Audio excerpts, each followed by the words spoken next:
প্যারে হাজিরিন, আল্লাহ সুবহানাহু ওয়া তাআলার তৌফিক ছাড়া পৃথিবীতে কেউ ভালো কাজ করতে পারে না, ঠিক কিনা? আবার আল্লাহ সুবহানাহু ওয়া তাআলার তৌফিক ছাড়া কেউ খারাপ কাজ ছাড়তেও পারে না। আল্লাহ সুবহানাহু ওয়া তাআলার কাছে তৌফিক চেয়ে নিতে হবে, হিদায়াত চেয়ে নিতে হবে। মানুষ আল্লাহ সুবহানাহু ওয়া তাআলার কাছে হিদায়াত চায় না, তৌফিক চায় না। অনেক মানুষ তো এমন আছে যে আল্লাহ সুবহানাহু ওয়া তাআলাকে অস্বীকার করে। ডে অফ জাজমেন্ট তথা কিয়ামতের ময়দানকে অস্বীকার করে।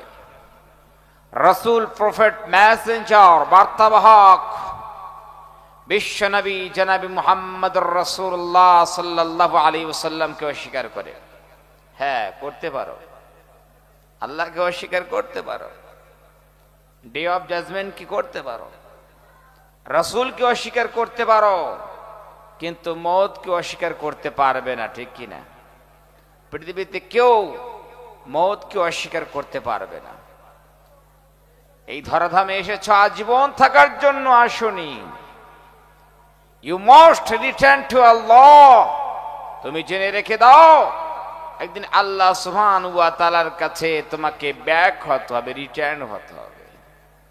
আজীবন থাকার জন্য তুমি আসনি। আল্লাহর আদালতে দাঁড়িয়ে সারা জীবনের হিসাব সব বুঝিয়ে দিতে হবে। আর আমরা সেই আল্লাহকে ভুলে আছি। আল্লাহর দাসত্ব করতে চাই না, আল্লাহর গোলামি করতে চাই না, আল্লাহর বান্দেগি করতে চাই না।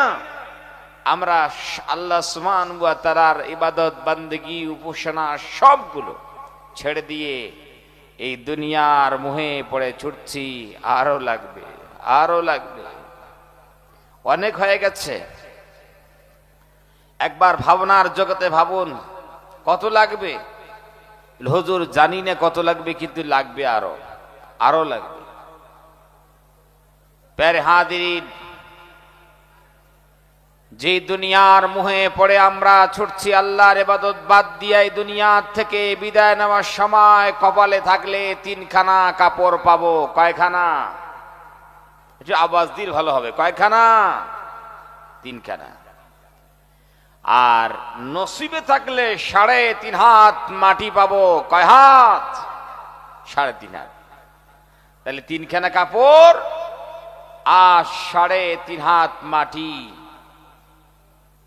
ইন্ডাস্ট্রির মালিক বলে, হ্যাঁ তোমার জন্য 3.5 হাত। হাজার হাজার বিঘা জমিনের মালিক বলে, হ্যাঁ তোমার জন্য 3.5 হাত। খোলা আকাশের নিচে কেউ জীবন যাপন করেছে বিদায়কালে, তার জন্য 3.5 হাত।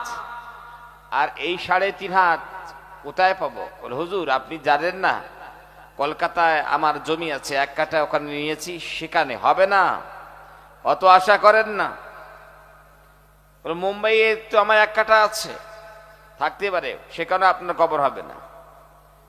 বলে, মঙ্গল গ্রহে আমি 1 কাঠা নেব বলে আমি নাসার বিজ্ঞানীদের সঙ্গে আলোচনা করছি, কিনতে পারেন, খুব ভালো কথা, কিন্তু সেখানেও আপনার কবর হবে না। যত দাম দিয়া জমিন কিনেছি, কপাল থেকে অত দূরে সরে গেছে, ঠিক কিনা জোরে কম? তাহলে ওই 3.5 হাত, ওই গাছতলা আর বাসতলা যেখানে দিনে গেলে ভয় লাগে, জোরে কম, ঠিক কিনা? এই 3.5 হাত অকেজ একটা জমিন, সেই ঝাড় জঙ্গলগুলো পরিষ্কার করে 3.5 হাত মেপে মেপে একটা গর্ত খনন করে চিরতরে বিদায় দিবে। কেউ মনে রাখবে না। 2-3 দিন, 2-3 দিন, এর বেশি কেউ মনে রাখবে না। আমরা তো অনেক আত্মীয় স্বজনকে হারিয়েছি, নিজ হস্তে কবরস্থ করেছি। কয়দিন বা তাদেরকে আমরা মনে রেখেছি? এমন কি যারা দুনিয়ার নীতি বা বাস্তবতা, যেটা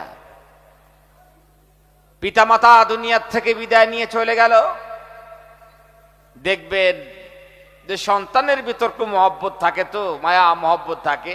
ওই জন্য যেদিন পিতামাতা বিদায় নিয়েছে, কবরস্থ করার পর নেক্সট নামাজের ওয়াক্ত এসে গেছে, মাথায় 1খানা টুপি দিল, আর সাদা একটা গেঞ্জি বা একটা শার্ট গায়ে দিয়া মসজিদে প্রথম কাতারে বসল। এভাবে 2-3 দিন নামাজ পড়বে। তারপরে প্রথম কাতার তো দূরের কথা, 5 ওয়াক্ত নামাজ তো দূরের কথা, আর জুমার নামাজও তাকে খুঁজে পাবেন না, বাস শেষ হয়ে গেল। জোরে কর ঠিক কিনা? এটাই বাস্তবতা। ভাইজান, মাইকম্যান, দৃষ্টি আকর্ষণ করছি আপনার, আপনি একটু সাউন্ডটা আর একটু বাড়িয়ে দেন, রাত গভীর হয়ে গেছে তো আওয়াজ কমে বসে যাচ্ছে। আর আপনি রিভার্বটা ভালো করে দিন, ইকুটা দিলে আরো ভালো হবে। তো দুনিয়া থেকে আমরা বিদায় নিয়ে যাব, কেউ মনে রাখবে না। প্যারে হাজিরিন, তো আপনাদেরকে বলতে চাই, এখনো যারা আমরা ঘোরাফেরা করছি, একটু দয়া মেহেরবানি করে আপনারা আসুন। আমরা অনেক কষ্ট, অনেক স্যাক্রিফাইস করার পর এই মাহফিলগুলোতে আমরা আসতে পারি। দয়া মেহেরবানি করে আপনারা একটু মাহফিলে আসুন, অনেক জায়গা আছে, আর বসার এত সুন্দর ব্যবস্থা এনারা করেছেন। তাড়াতাড়ি আমরা চলে আসি। আপনাদের এই ফাঁকে মৃত্যু সংক্রান্ত, কবর সংক্রান্ত ছোট্ট একটা গজল উপহার দিয়ে আমি মেন মকসদের দিকে এগিয়ে যাব। আজকে মরলে কালকে 2 দিন, পরের দিন কেউ কাঁদবে না। যাদের লেগে করলি কামাই, মরলে তারা চিনবে না। আজকে মরলে কালকে 2 দিন, পরের দিন কেউ কাঁদবে না। যাদের লেগে করলি কামাই, মরলে তারা চিনবে না।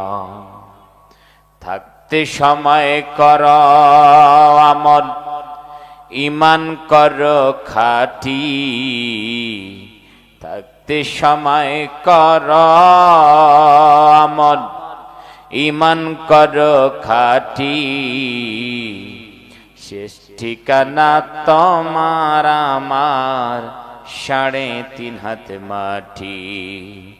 শেষ ঠিকানা তোমার আমার 3.5 হাত মাটি।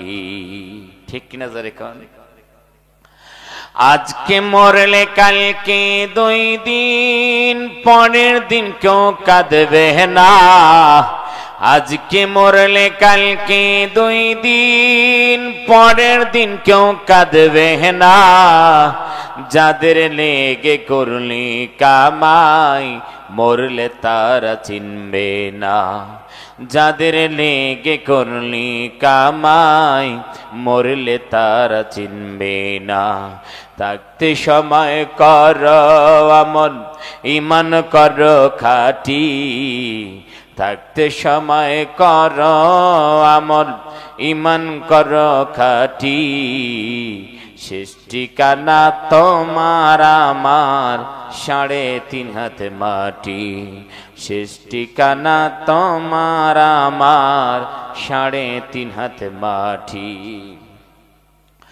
কত কষ্ট করে তুমি করলা সাদের বাড়ি।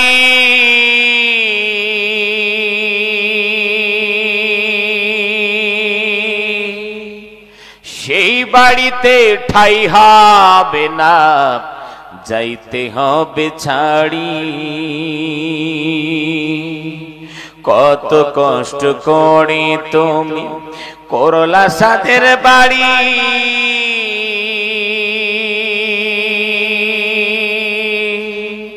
সেই বাড়িতে ঠাই হবে না, যাইতে হবে ছাড়ি। মোহ মায়ার টানে তুমি খোদার বিধান ভুইল না। মোহ মায়ার টানে তুমি খোদার বিধান ভুইল না। যাদের লেগে করলি কামাই, মরলে তারা চিনবে না। যাদের লেগে করলি কামাই, মরলে তারা চিনবে না। থাকতে সময় কর আমল, ঈমান কর খাঁটি। থাকতে সময় কর আমল ঈমান কর খাঁটি শেষ ঠিকানা তোমার আমার 3.5 হাত মাটি শেষ ঠিকানা তোমার আমার 3.5 হাত মাটি আধার ঘরে থাকবা পড়ে চাইরা তুমি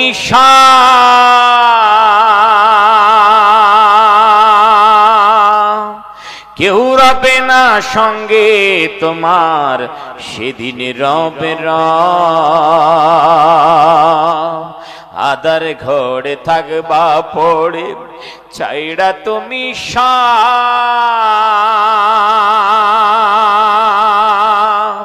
কেউ রবে না সঙ্গে তোমার সেদিন রবে মিছে দুনিয়ায় দুনিয়া ক্ষণিকের ঠিকানা মিছে মায়ার দুনিয়া ক্ষণিকের ঠিকানা ধনী গরিব নাই ভেদাভেদ মাটির হবে বিছানা ধনী গরিব নাই ভেদাভেদ মাটির হবে বিছানা থাকতে সময় কর আমল ঈমান কর খাঁটি থাকতে সময় কর আমল ঈমান কর খাঁটি শেষ ঠিকানা তোমার আমার 3.5 হাত মাটি শেষ ঠিকানা তোমার আমার 3.5 হাত মাটি ঠিক কিনা জোরে কর দুনিয়া থেকে বিদায় নিয়ে চলে যেতে হবে প্যারে হাজিরিন ওই জন্য আসুন এই মাহফিলগুলোতে বসে কোরআনুল কারীমের কনস্টিটিউশনগুলো শুনে জীবনে ইমপ্লিমেন্ট করি চैन আসবে সুকুন আসবে দুনিয়া আখিরাত উভয় জগতে আল্লাহ সুবহানাহু ওয়া তাআলা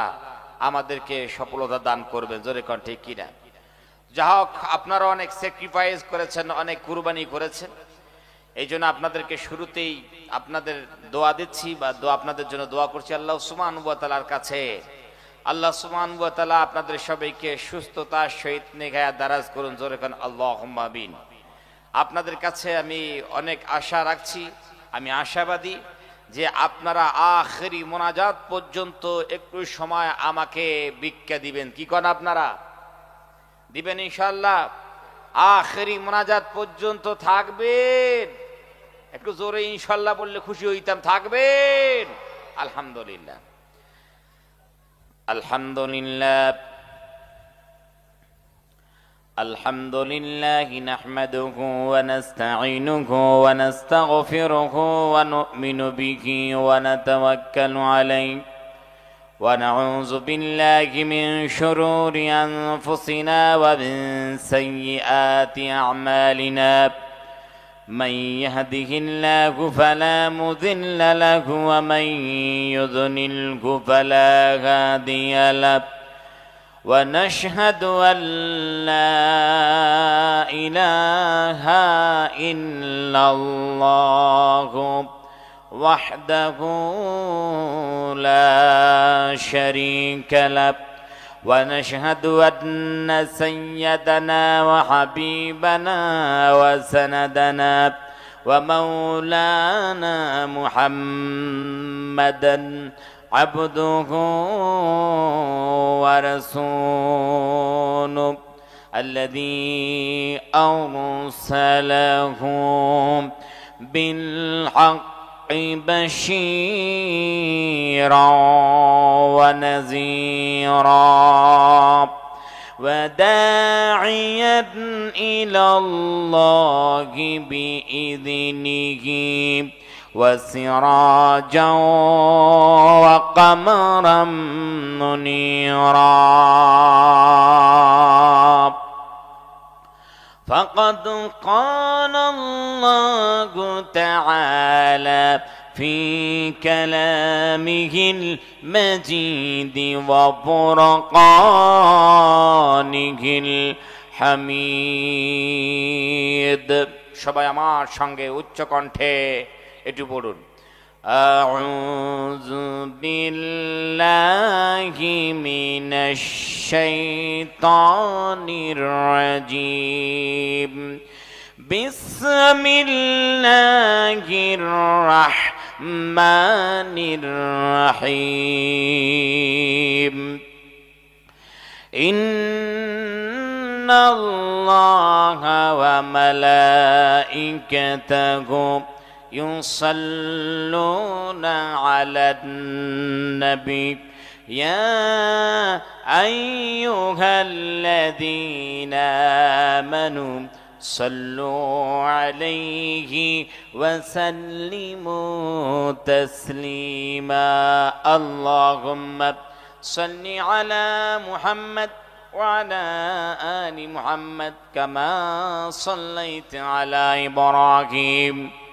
وعلى آل إبراهيم إنك حميد مجيد اللهم بارك على محمد وعلى آل محمد كما باركت على إبراهيم وعلى آل إبراهيم إنك حميد مجيد প্রাণ খুলে বলি বালাগাল উলা بكماله كشف الدجى بجماله حسنت جميع خصاله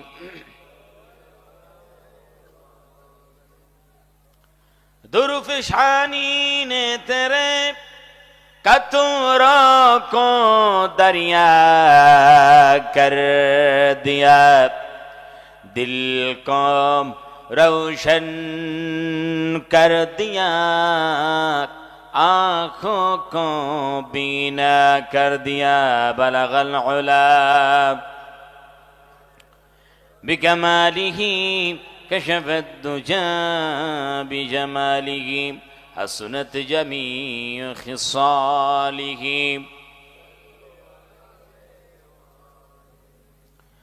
मुझे कुछ मिले या ना मिले मुहम्मद मिले यानी वो शकीम जिसे अल्लाह मिले बलगल उला بجماله كشف الدجى بجماله حسنت جميع خصاله প্যারে হাজিরি আল্লাহ রব্বুল আলামিন তিনি আমাদেরকে অনেক অনুকূল পরিবেশ দান করেছিলেন অনেক সুযোগ আমাদেরকে দিয়েছিলেন সেই সুযোগগুলোকে কাজে লাগিয়ে আমরা আল্লাহ সুবহানাহু ওয়া তাআলাকে প্রাণ ভরে ডাক দিয়া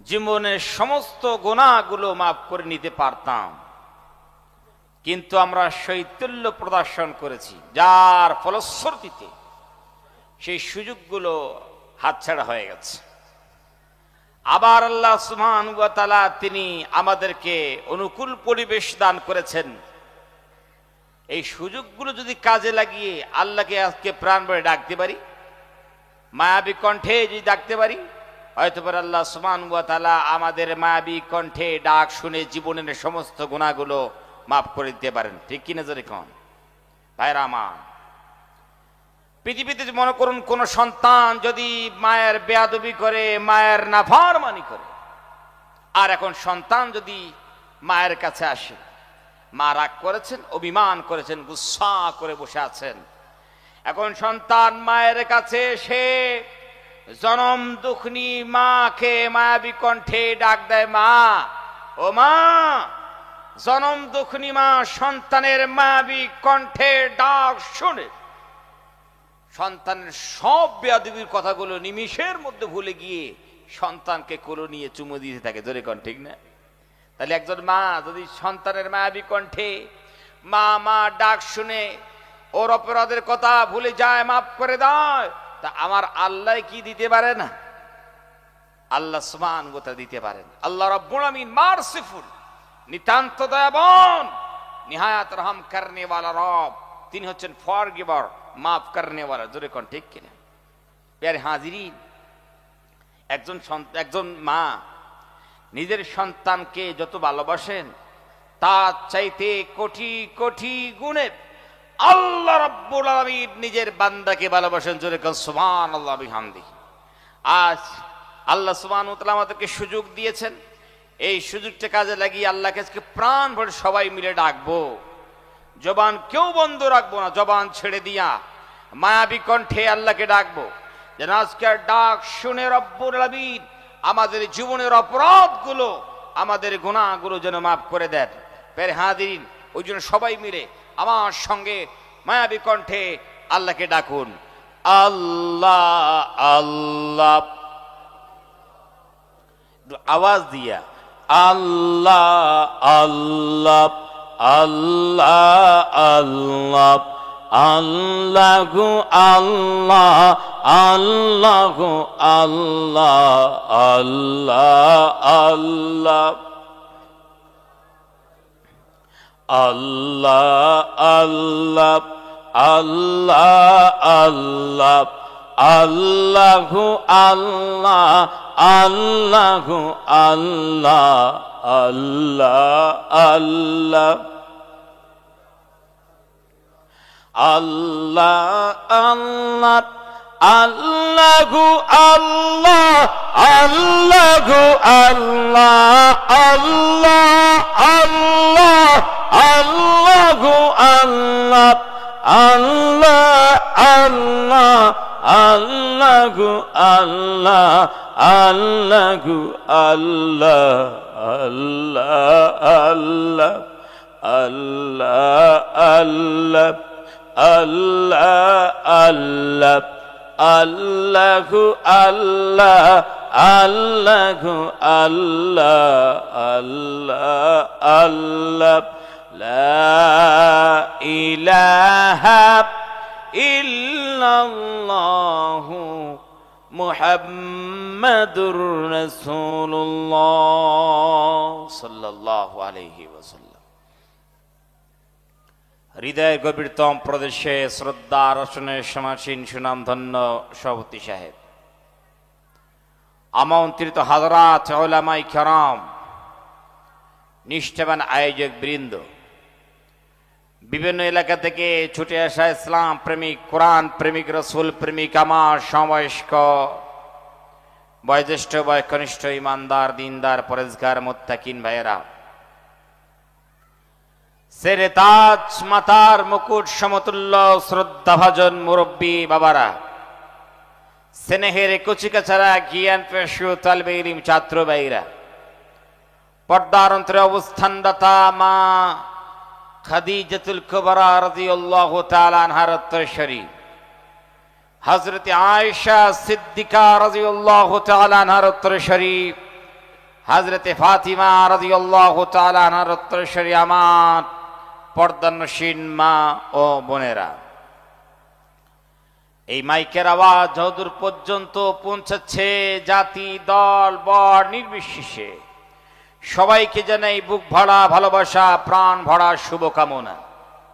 আসুন বক্তৃতা সুপ্রারম্ভে আল্লাহ সুবহানাহু ওয়া তাআলার আলিশান দরবারে লক্ষ কোটি শুকর ও সুজুদ পেশ করি যে আল্লাহ সুবহানাহু ওয়া তাআলা এই অশান্তময় পৃথিবীর অশান্ত পরিবেশ থেকে, গুনাহে মুবতালা, অন্ধকারে আচ্ছন্ন সমাজের ঘর আধার থেকে, জুলুমাত থেকে, অমানিশা থেকে আমাদের মতো অযোগ্য নালায়েক বান্দাদেরকে নির্বাচন করে যত সময় এই পবিত্র মাহফিলে আসার বসার তৌফিক দান করেছেন, সেই মহান মনিবের দরবারে হৃদয়ের সবটুকু ভালোবাসা উজাড় করে শ্রদ্ধা জড়িত কণ্ঠে বলি আলহামদুলিল্লাহ।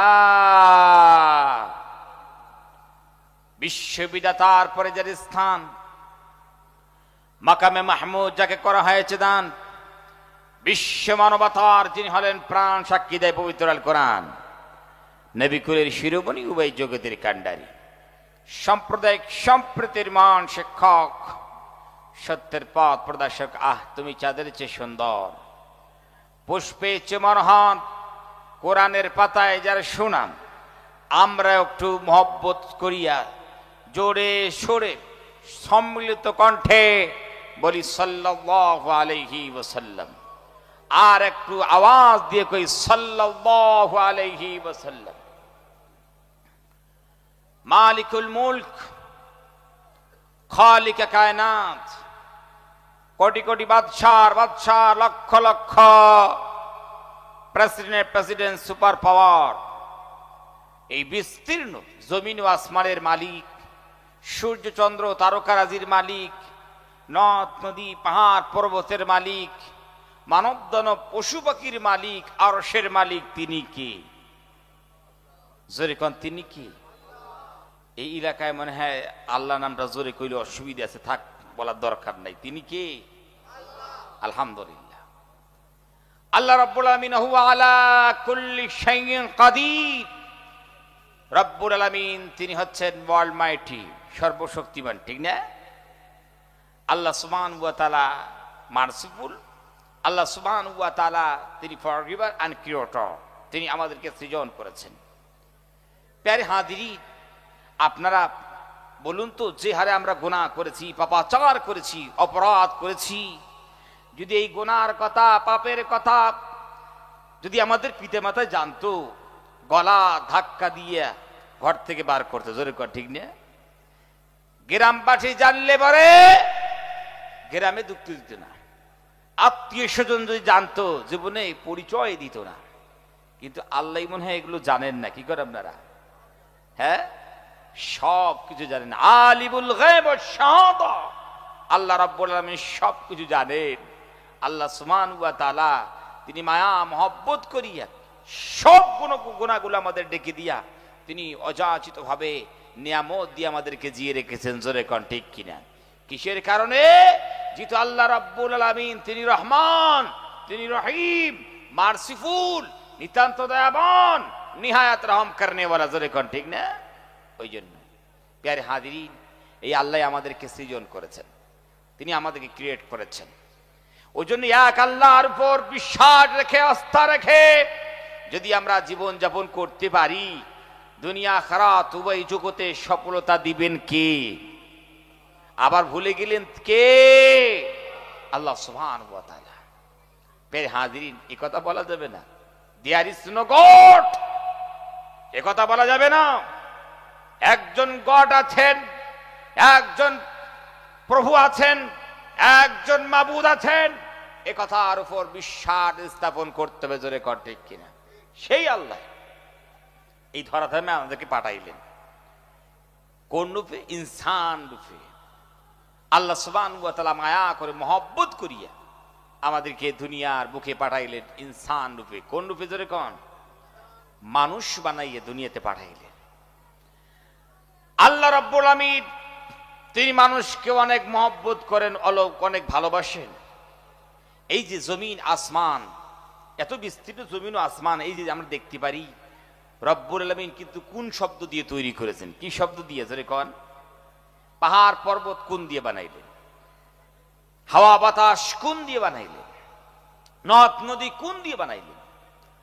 কিন্তু রব্বুল আলামিন মানুষকে অনেক বেশি ভালোবাসেন। আল্লাহর কাছে মাহবুব তরিন বান্দা হলো মানুষ। আল্লাহ সুবহানাহু ওয়া তাআলা মানুষকে কোন দিয়ে বানান নাই? আল্লাহ কেমনে বানাইলেন আমাদেরকে? আল্লাহ সুবহানাহু ওয়া তাআলা মহব্বত করেন বলি যখন আমাদেরকে সৃজন করছেন, যখন তৈরি করছেন, পয়দা করছেন, ক্রিয়েট করছেন, তখন ভালোবাসার বহির প্রকাশ ঘটিয়েছেন। আল্লাহ রাব্বুল আলামিন তিনি ডাক দিয়ে বলছে, বান্দারে দেখো তো আমি আল্লাহ সুবহানাহু ওয়া তাআলা তোমাকে কেমনে বানাইলাম। আল্লাহ রাব্বুল আলামিন ডাক দেখেন, বান্দা খালাকতু বিয়াদাইয়া, বুঝলি না? জীবনে কোনোদিন ভাবনার জগতে ভাবলি না? আমি রব্বুল আলামিন মায়া মহব্বত করিয়া তোমাদেরকে আমি আল্লাহর কুদরতি হাত দিয়ে তৈরি করেছি। সুবহানাল্লাহ। কালকে নাস্তার পরে কইলো চলবি, কি আছে? জীবনে নামাজ কাজা, হজ কাজা, যাকাত কাজা, আজকে আবার মাহফিলে আছে সুবহানাল্লাহ কাজা। একটু ডাক দিয়ে কর না সুবহানাল্লাহ। এমন কথা শোনার পর যদি সুবহানাল্লাহর জন্য যদি আমাকে অ্যাপ্লিকেশন করতে হয়, তো আপনারা কি বা শুনলেন, কি বা বুঝলেন আল্লাহই জানে। আসলেই আপনারা মানুষগুলো ভালো, মাঝে মাঝে মানে বক্তৃতা হারিয়ে যায়। কি করেন আপনারা? বলে হুজুর একদম রাইট কথা বলেছেন, আমরা বক্তৃতা হারিয়ে যাই বলি আমরা সুবহানাল্লাহ আলহামদুলিল্লাহ বলার আর চান্স পাই না। আসলেই মানুষ হিসাবে আপনারা খুব ভালো মানুষ, আলহামদুলিল্লাহ কন। প্যারে হাদিরিন, আল্লাহ সুবহানাহু ওয়া তাআলা তিনি আমাদেরকে কুদরতি হাত দিয়ে তৈরি করেছেন। এই যে কুদরতি হাত দিয়ে তৈরি করেছেন, এই কি শেষ না? আল্লাহ সুবহানাহু ওয়া তাআলা কুদরতি হাত দিয়ে মহব্বত করিয়ে পয়দা করে তিনি ছেড়ে দেননি। আল্লাহ রাব্বুল আলামিন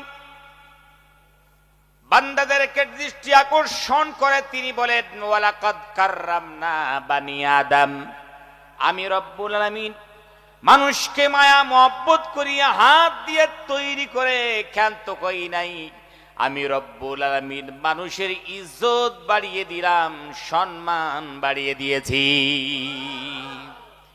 আল্লাহ রব্বুল আলামিন মানুষের এত ইজ্জত দিলেন, এত সম্মান রব্বুল আলামিন দিলেন, যার ফলশ্রুতিতে গোটা পৃথিবীর মখলুকগুলা মানুষের খাদিম হয়ে গেল। সুবহানাল্লাহ বিহামদিহি। গোটা পৃথিবীর মখলুক মানুষের খাদিম হয়ে খেদমত করতে শুরু করেছে।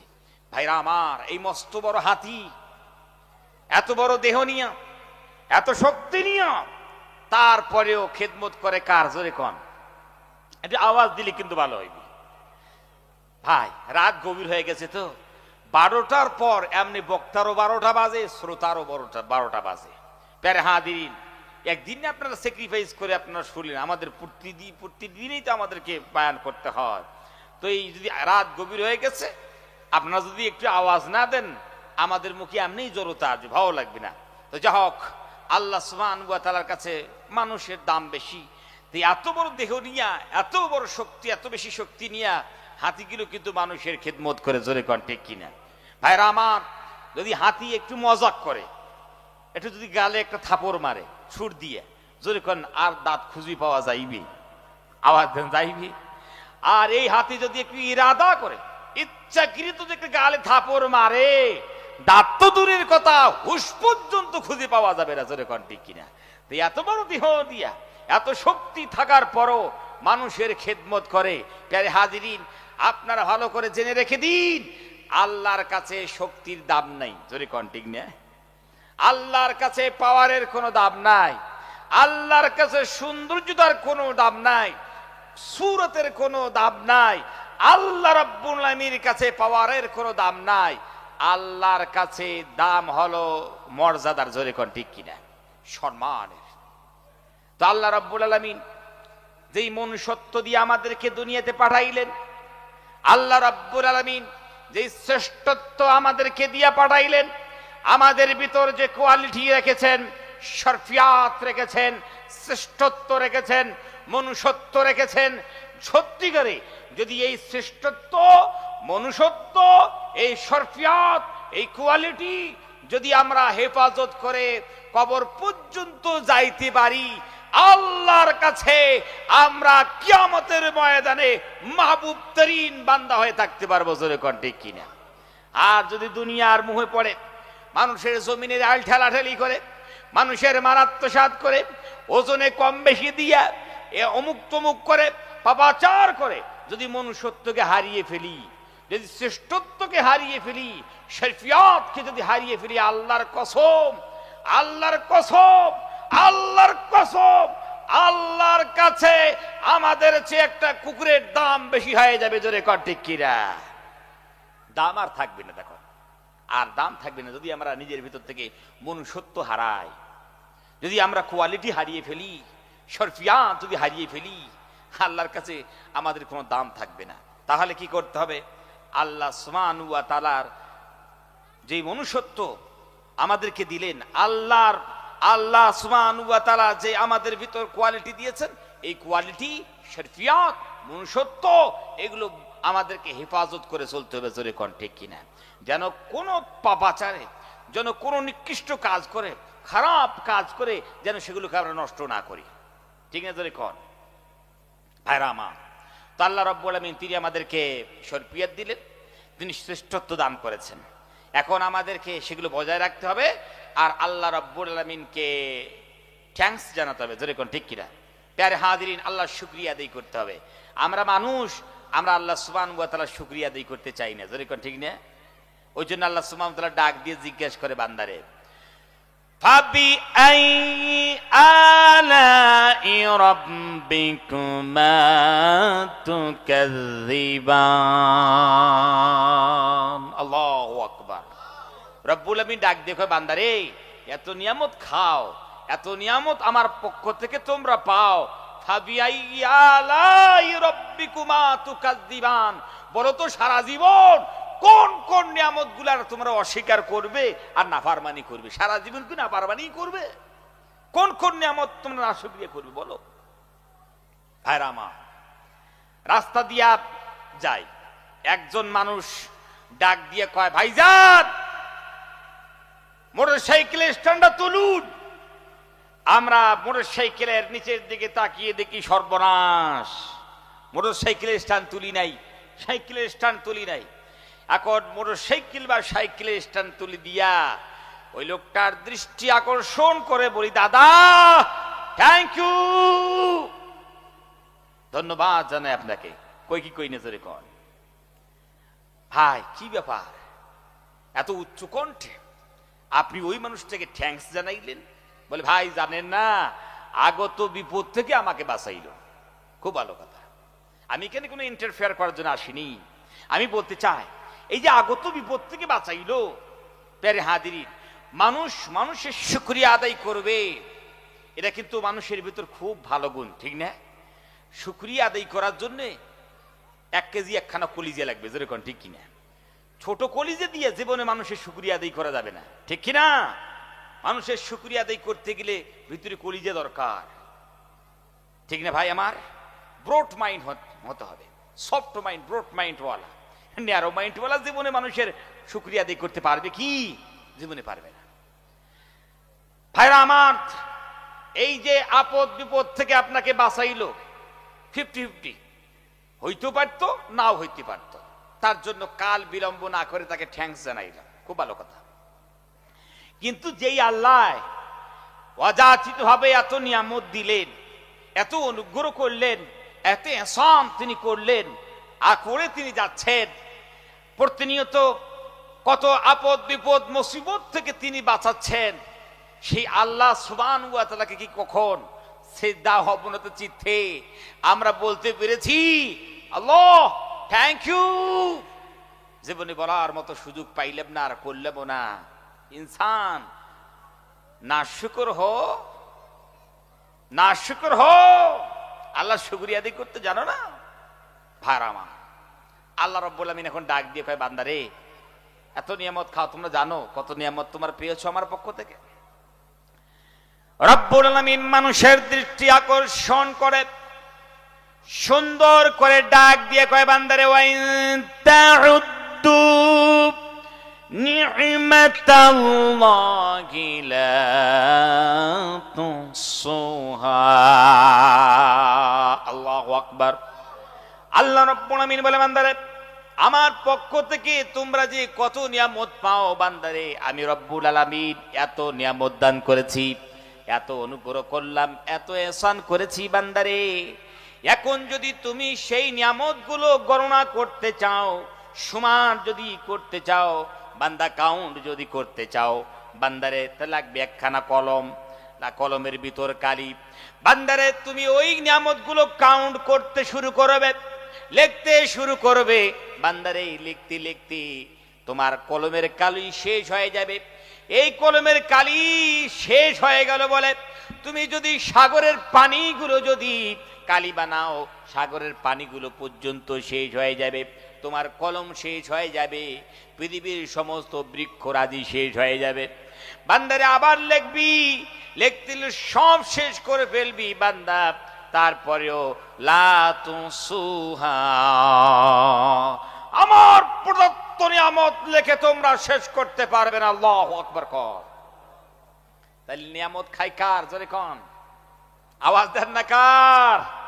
আর না শুকরিয়া করি কার? আল্লাহ। ভাইরা আমার, আপনাদেরকে বলতে চাই, আপনাদের এলাকার মানুষগুলো ভালো, আপনাদেরকে বলি, মুসলমানের যদি টাকা পয়সা একটু বেশি হয়েছে, ধনসম্পদ যদি একটু বেশি হয়েছে, ওদের ইবাদত গুলো কমে যায়, ঠিক কিনা? তবে এই এলাকা আলহামদুলিল্লাহ ভালো, ব্যতিক্রম। আর অন্য ধর্মের মানুষের যদি একটু টাকা পয়সা বেশি হয়, তা দেখবেন ইবাদত বাড়ে, ঠিক কিনা? ওদের পূজা বাড়ে, ঠিক কিনা? আমাদের ইবাদত কমে যায়। বান্দা তাকাব্বুর করো, টাকা পয়সার বাহাদুরি দেখো, সম্পদের বাহাদুরি দেখো। সম্পদের বাহাদুরি দেখাও না, টাকা পয়সার বাহাদুরি দেখাও না। তুমি তোমার অস্তিত্বের দিকে একবার ফিরে যাও, দেখো তো, আর অতীতের দিকে ফিরে যাও, একবার তাকাও, টাকা পয়সা ছাপ ছেড়ে দাও। আল্লাহ রাব্বুল আমিন ওই জন্য বান্দাদের দৃষ্টি আকর্ষণ করে বলে, বান্দাদের তাকাব্বুরি করার কোনো সুযোগ তোমাদের কাছে নাই, অহংকার করতে পারবি না বান্দারে। আল্লাহ রাব্বুল আমিন ডাক দিয়ে বলেন, হাল আতা আলাল ইনসানি হিনুম মিনাত দাহরি লাম ইয়াকুন শাইয়্যাম মাযকুরা। আল্লাহু আকবার। আল্লাহ রাব্বুল আমিন মানুষকে জিজ্ঞাসা করলেন, বলো তো, মানুষের কাছে কি এমন সময় আসে নাই, মানুষের কাছে কি এমন একটা যুগ আসে নাই, কাল আসে নাই, জমানা আসে নাই, যেই সময় মানুষ উল্লেখযোগ্য বিষয়বস্তু হিসেবে পরিগণিত ছিল না? বান্দারে, তোমার অস্তিত্ব ছিল না, তোমার উজুদ ছিল না, তোমার কিছুই ছিল না। আমি রব্বুল আলামিন ইহসান করিয়া, মায়া করিয়া আমি রব্বুল আলামিন অস্তিত্ব দিলাম, তোমার উজুদ দান করলাম। জোরে কোন সুবহানাল্লাহ। বান্দারে, দুনিয়া আসার পর কাইফা তাকফুরুনা বিল্লাহ, তুমি কোন কায়দায় আল্লাহকে তুমি অস্বীকার করো? আল্লাহর ইবাদতকে কোন কায়দায় তোমরা ভুলে যাও? আল্লাহর দাসত্বকে কোন কায়দায় তোমরা ছেড়ে দাও? এটা কথা বলো তোমরা। আল্লাহ জিজ্ঞেস করছেন, জবাব কিন্তু আমাদেরকে দিতে হবে। ভাইয়েরা আমার, একজন কবি সুন্দর করে বলতে লাগলো, যখন তোমার কেউ ছিল না তখন ছিলাম আমি, এখন তোমার সব হয়েছে, পর হয়েছি আমি। যখন তোমার কেউ ছিল না তখন আমি আল্লাহ ছিলাম, আর এখন দুনিয়াতে এসে টাকা পয়সা, বাড়ি গাড়ি, ব্যাংক ব্যালেন্স, পিতা মাতা সবকিছু পেয়েছো, আর আমি আল্লাহকে সাইড করে দিয়েছো। আমার ইবাদতকে তোমরা সাইড করে দিয়েছো, আমাকে রিজেক্ট তোমরা করেছো। বান্দারে, কতদিন থাকবা দুনিয়াতে জানো না? তোমার জানা নাই, এই দুনিয়া থেকে বিদায় নিয়ে আমার দরবারে তোমাকে আসতে হবে। সুম্মা ইলাইহি তুরজাউন, আল্লাহর কাছে প্রত্যাবর্তন তোমাকে করতে হবে। তোমার কি জানা নাই? ওই জন্য আরেকজন কবি তার ভাষায় বলতে লাগলো, जगह जी लगाने की ये दुनिया नहीं है, जगह जी लगाने की ये दुनिया नहीं है, इबरत की जा है तमाशा गा नहीं है। कवि डाक दिया कोन पृथ्वीर बोका मानुष, তোমরা আল্লাহর ইবাদত বাদ দিয়া, আল্লাহর দাসত্ব বাদ দিয়া, আল্লাহর গোলামি বাদ দিয়া তোমরা কোন জায়গায় মন লাগাও, কোন জায়গায় তোমরা জি লাগাও? আসলে তো যেই জায়গায় তোমরা মন লাগাচ্ছ, জি লাগাচ্ছ, আসলে এই জায়গাটা মন লাগানোর জায়গা নয়। ইবাদত কি যা হে, তোমরা জানো না? এটা শিক্ষা অর্জনের জায়গা, এটা আমলের জায়গা, এটা নেক কাজ করার জায়গা, সৎ পথে চলার জায়গা। তামাশা গা নেই হে, নাট্যমঞ্চ নয়। এই দুনিয়াটাকে নাট্যমঞ্চ মনে করো না। মঞ্চে উঠলে আর মঞ্চ থেকে নেমে চলে গেলে তোমাকে জবাবদিহি করতে হবে না, এমন জীবনই মনে করো না। আল্লাহর কাছে একদিন প্রত্যাবর্তন করতে হবে। দুনিয়ার বুকে তুমি এক গ্লাস পানি পান করেছো, আল্লাহ যদি এহসান না করেন, ডে অফ জাজমেন্ট তথা কিয়ামতের ময়দানে যতক্ষণ পর্যন্ত আল্লাহর আদালতে দাঁড়িয়ে এক গ্লাস পানির হিসাব দিতে পারবে না, ততক্ষণ পর্যন্ত তোমার পা আল্লাহর দরবার থেকে চুল সম পরিমাণ এদিক ওদিক হিলবে না। জোরে কর ঠিক কিনা?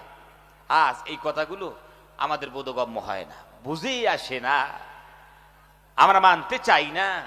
প্যারে হাজিরিন, আল্লাহ সুবহানাহু ওয়া তাআলা তিনি এত ইহসান করলেন সত্যিকারে ভাইরা আমার। ওই ইহসানের কথাগুলো নিয়ে যদি একবার ভাবতাম, মাথা নত হয়ে যেত। সারা জীবন সেজদা অবনত চিত্তে যদি আমরা আল্লাহ রাব্বুল আলামিনের সামনে ক্রোধন করে শুকরিয়া আদায় করি, তারপরে কিন্তু আল্লাহর অনুগ্রহ নিয়ামতের ইহসানের শুকরিয়া আদায় করে শেষ করতে পারবো না। জোরে কণ্ঠে কিনা ভাইরা আমার, ভাবনার জগতে একটু চলুন ভেবে দেখি। আমরা যখন মায়ের গর্ভে এসেছি, বয়স যখন 4টা মাস হয়ে গেল, 4 মাস বয়সে যখন পদার্পণ করলাম, আল্লাহ রাব্বুল আলামিনের পক্ষ থেকে একজন ফেরেশতা মায়ের গর্ভের মধ্যে এসে গেল। মায়ের গর্ভে এসে আল্লাহ সুবহানাহু ওয়া তাআলার আদেশ ক্রমে ওই সন্তানের ভিতর রুকানা ফুকাইয়া দিল। এখন বান্দারে তুমি হাত ধরাতে পারো, পা নড়াতে পারো, নড়াচড়া করতে পারো। তোমাকে এখন ক্ষুধা লাগলো, খাবারের প্রয়োজন হলো, বান্দারে বলো তো তোমাকে এখন কে খাওয়াবে? পৃথিবীর কোন মুখ্যমন্ত্রী মায়ের পেটের সন্তানের খাদ্য সরবরাহ করতে পারে না। কোন প্রধান মুখ্যমন্ত্রী, কোন খাদ্যমন্ত্রী, কোন ডক্টর, কোন মাস্টার, পৃথিবীর কোন পিতা মাতা মায়ের পেটের খাদ্য সরবরাহ, মায়ের পেটের সন্তানের খাদ্য সরবরাহ করতে পারে না। জীবনে কেউ ভাবে নাই, কোন মুখ্যমন্ত্রী ভাবলো না, কোন প্রধানমন্ত্রী ভাবলো না, কোন খাদ্যমন্ত্রীও ভাবলো না। বান্দারে তোমার খাদ্য নিয়ে কেউ ভাবে নাই।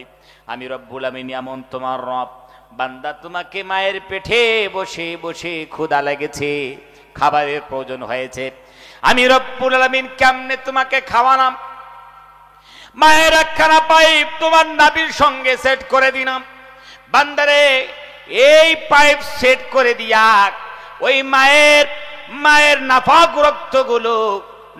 রক্তগুলো নাভির ভিতর দিয়া পাস করে, নাভির ভিতর দিয়া নির্গত করে করে বান্দা মায়ের পেটের ভিতর তোমাকে 10 মাস 10 দিন ধরে মানুষ করেছি।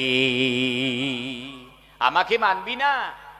আমার দাসত্ব করবি না? আমার গোলামি করবি না? দেখো তো আমি আল্লাহ রাব্বুল আমিন কত ইহসান করলাম। বান্দারে আমি আল্লাহ সুবহানাহু ওয়া তাআলা যদি তোমাকে খাদ্য না পৌঁছাতাম, তুমি দুনিয়া আর দেখতে পারতিস না। একটা গোশতের টুকরা হয়, দুনিয়াতে তুমি চলে আসতে। জোরে কর ঠিক কি? আল্লাহ রাব্বুল আমিন এত ইহসান করলেন। বান্দারে আমি আল্লাহ রাব্বুল আমিন চাইলে পরে মায়ের ওই পাইপখানা তোমার মুখে লাগাইয়ে দিতে পারতাম।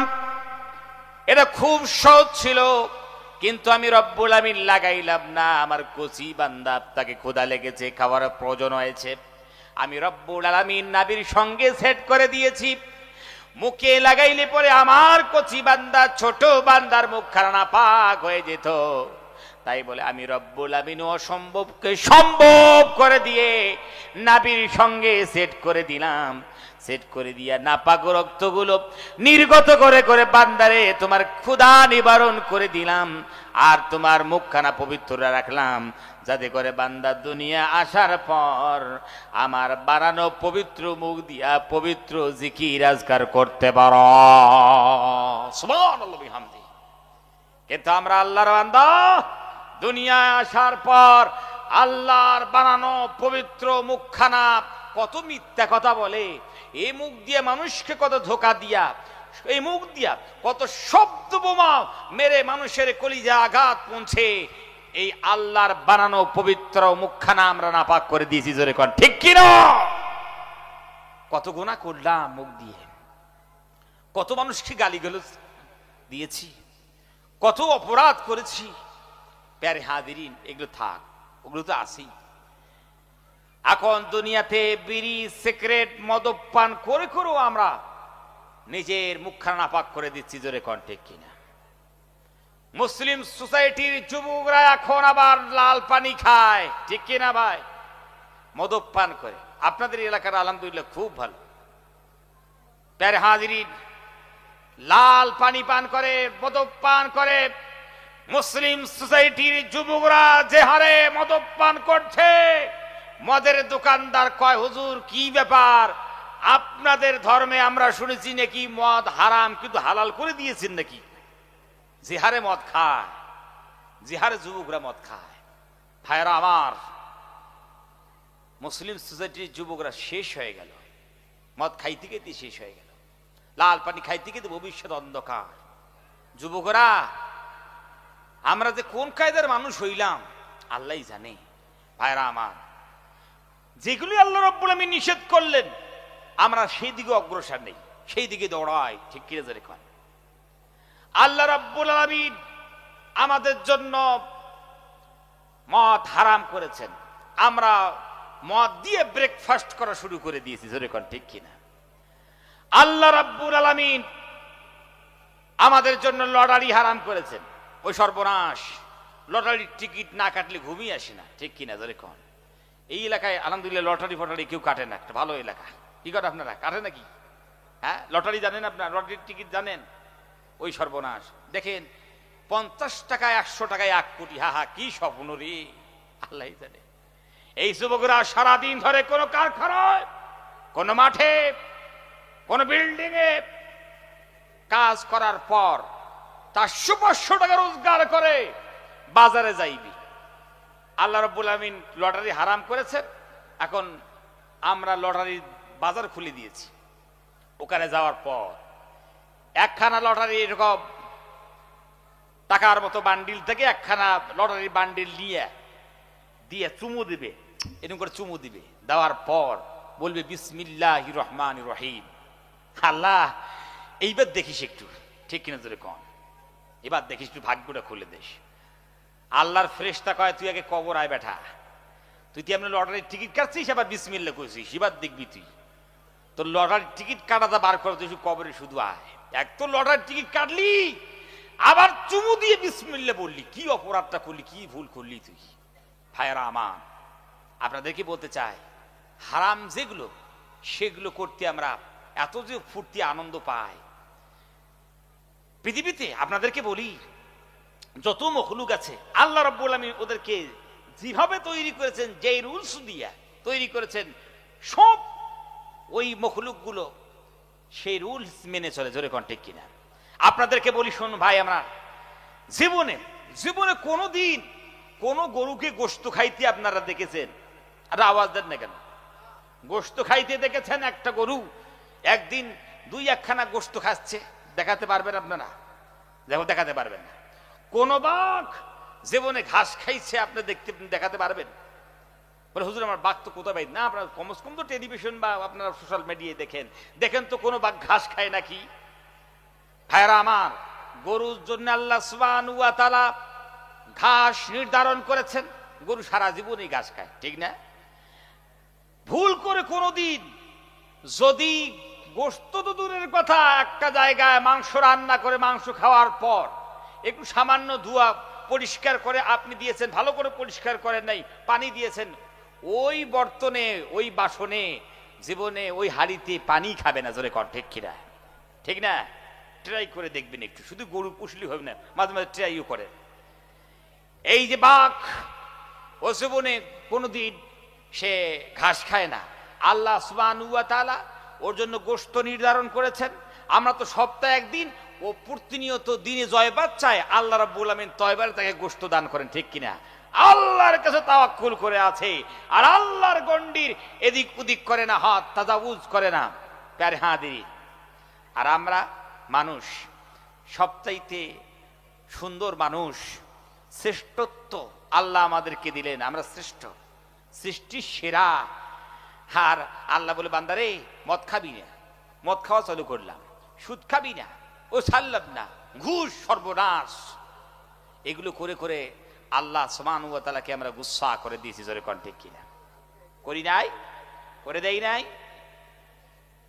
যুবকরা, যুবকরা এখন অনেক যুবক আছে যারা আবার সিগারেট খায়। আপনাদের এলাকায় যুবকরা সিগারেট খায়?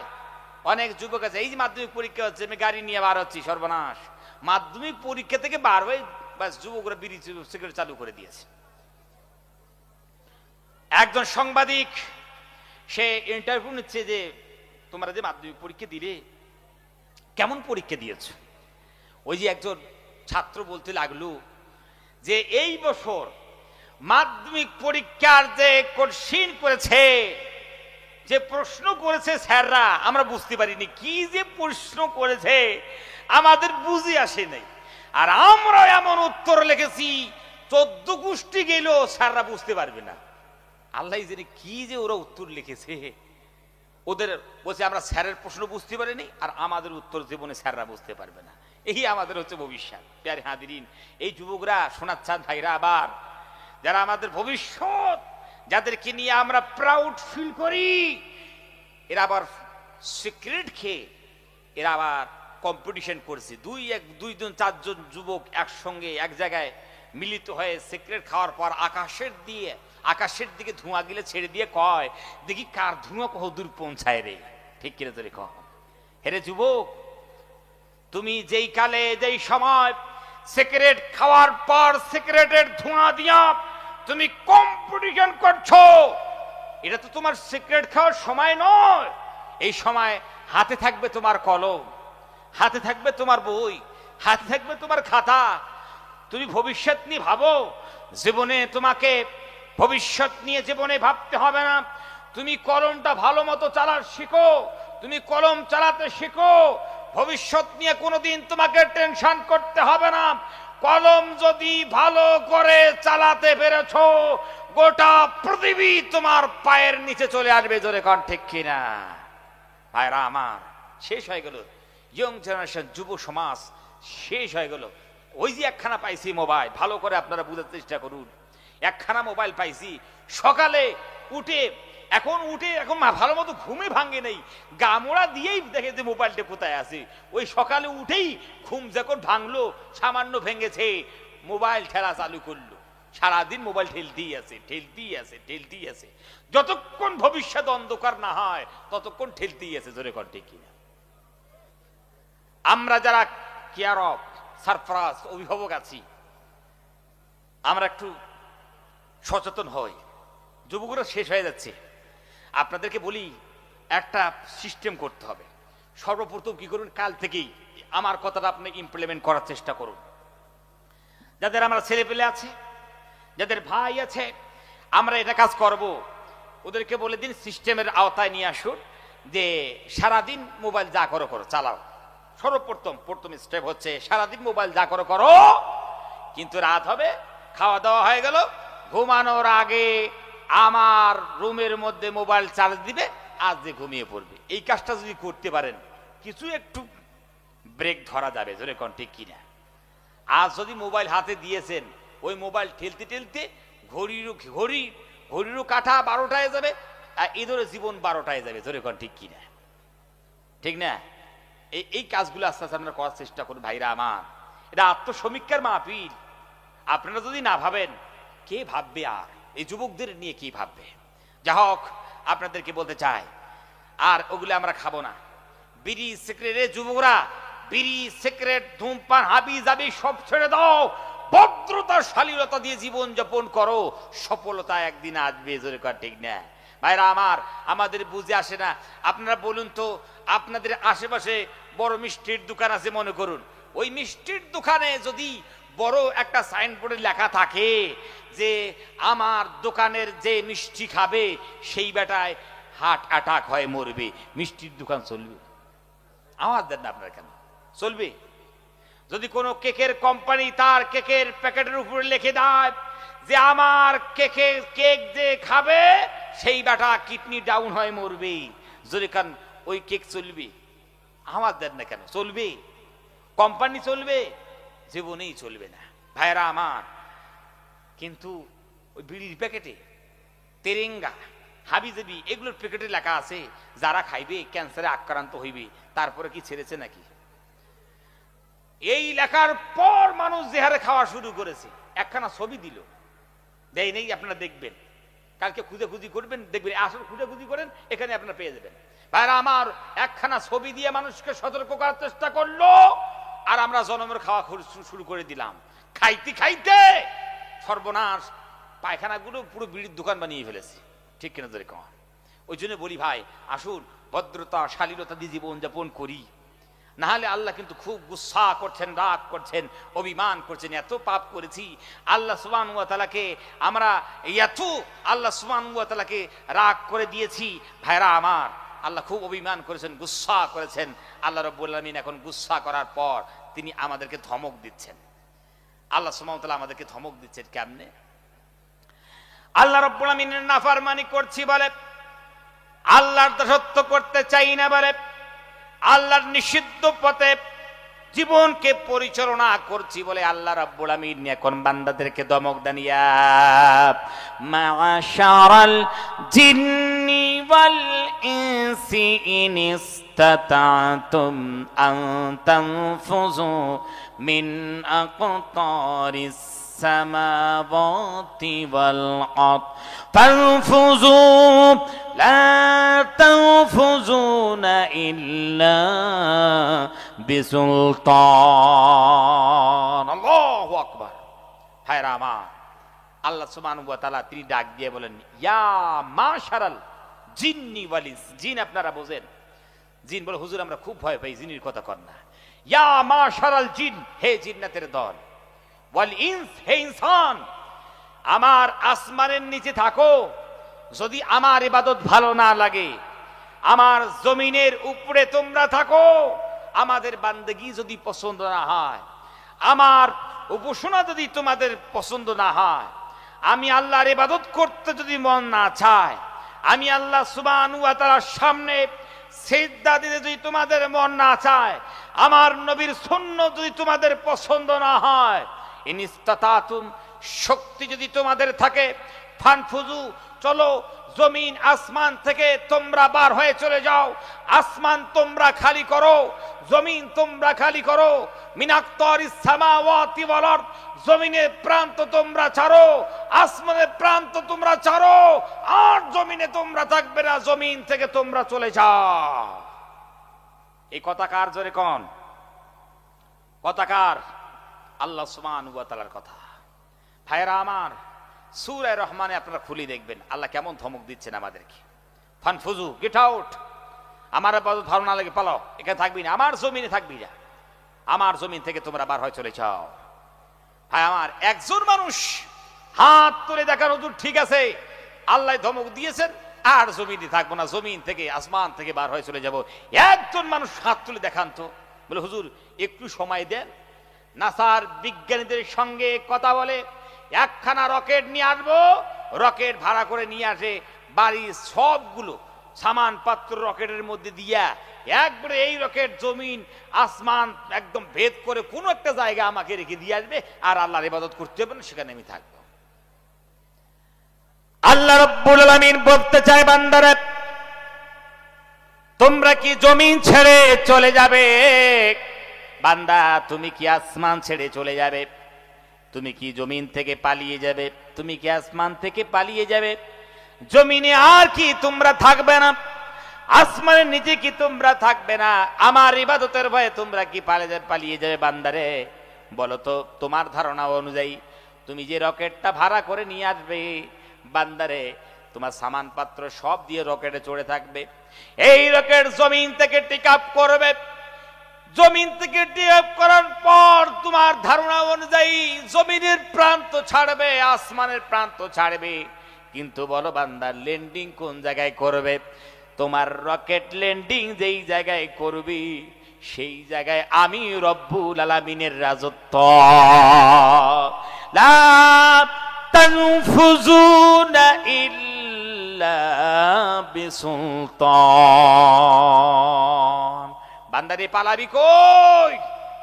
লা তানফুজুনা, ভাগ নেই সকতে, তুই পলায়ন করতে পারবি না। কোথায় পালাবি? পালাতে পারবি না। ইল্লা বিসুলতান, আমার রাজত্বের বাইরে তোমরা কোনো জায়গায় যেতে পারবে না। জোরে কোন ঠিক কি না? কোথাও পালাতে পারবি না। যেখানে যাবি সেখানে তো আমি আল্লাহ রাজত্ব, মেরি হুকুমত কে বাহার তুম নেই যা সকতে। আমার ক্ষমতার বাইরে, আমার ইখতিয়ারের বাইরে তোমরা কোথাও যেতে পারবে না। কথাটা কার জোরে কম? তাহলে আমরা অসহায় না? আমরা দুর্বল, প্যার হাজির, আমরা পালাতে পারবো না, শক্তি আমাদের নাই। তাহলে বলেন ইবাদত করার দরকার আছে কি নাই? এটা আওয়াজ দেন না। বান্দেগি করার দরকার আছে কি নাই? প্যার হাজিরিন, আসুন, অপরাধ তো আমরা করেছি, গুনাহ করেছি, পাপাচার করেছি, আল্লাহ সুবহানাহু ওয়া তাআলাকে বেজার করেছি। আজকে আমরা আবার সুযোগ পেয়েছি। আসুন এই সুযোগে সবাই মিলে, একটু পরেই আখির মোনাজাত হবে, সবাই মিলে কোরআনুল কারীমের আয়াত তেলাওয়াতের মধ্য দিয়া আল্লাহর দিকে আমরা সবাই মনোনিবেশ করি। করবেন ইনশাআল্লাহ? এই যে কোরআনুল কারীম, এই কোরআনুল কারীম দেখলে সওয়াব আছে কি নেই? আছে। মাধ্যমিকের কোন একখানা কিতাব, মোটা মোটা কিতাব দেখলে কি সওয়াব পাইবেন? দেখলে সওয়াব পাইবেন? এরকম করে পড়লে কি সওয়াব পাওয়া যাবে? সওয়াব পাওয়া যাবে না। কিন্তু কোরআন দেখলে সওয়াব পাওয়া যাবে, ঠিক কি না? আর কোরআন পড়লেও সওয়াব পাওয়া যাবে। একটা অক্ষরের বিনিময়ে আল্লাহ রাব্বুল আমিন কয়টা করে সওয়াব দিবেন? জোরে কোন? কয়টা? 10টা। ওই জন্য তো আলহামদুলিল্লাহ আপনাদের সামনে বয়ান করে খুব মজা লাগে। আসলে আপনি এডুকেটেড মানুষ, ইন্টেলিজেন্ট, খুব ভালো মানুষ, সব জানেন। বাস আজকে শুধু আপনাদের সামনে এসেছি এগুলো একটু স্মরণ করে দেওয়ার জন্য। আসলে আপনাদের যারা আছে, নবীজি সাল্লাল্লাহু আলাইহি সাল্লাম তিনি বলেন আলিফ লাম মিম। এই যে আলিফ লাম মিম, আমি বলি নাই যে আলিফ লাম মিম একটা হরফ, এই কথা আমি বললাম না। নবীজি সাল্লাল্লাহু আলাইহি সাল্লাম তিনি বলেন আলিফুন হরফুন, লামুন হরফুন, মিমুন হরফুন। এই যে আলিফ একটা হরফ, লাম একটা হরফ, মিম একটা হরফ। ভাইরা আমার, এখন যদি কোন মানুষ এ কথা বলে আলিফ লাম মিম, সওয়াব পাইবে কয়টা? আলহামদুলিল্লাহ 30টা সওয়াব আল্লাহ সুবহানাহু ওয়া তাআলা নামায় আমলের মধ্যে লিখে দিবেন। প্যারে হাজিরিন, তো এই কোরআন দেখলেও সওয়াব, পড়লে সওয়াব। একজন মানুষ কোরআন পড়তে পারেনি, তেমন তার নসিব হয় নাই, কোরআন শেখার মতো সুযোগ পায় নাই। কোরআন কেন মহব্বত এত করে? কোরআনকে এত বেশি মহব্বত করে কোরআন খোলার পর প্রত্যেকটা লাইনে হাত দিয়া বলে হাযা কালামু রাব্বি, এটা আমার রবের কথা, আমার রবের বাণী, এটা আল্লাহর কথা। আল্লাহ যা বলেছেন হক বলেছেন। যদি কোনো বান্দা এভাবেও যদি কোরআন কান হাত দিয়ে একবার আঙ্গুলটা চালায়, আল্লাহ সুবহানাহু ওয়া তাআলা সেই বান্দাকেও সওয়াব থেকে মাহরুম করবেন না। সুবহানাল্লাহ।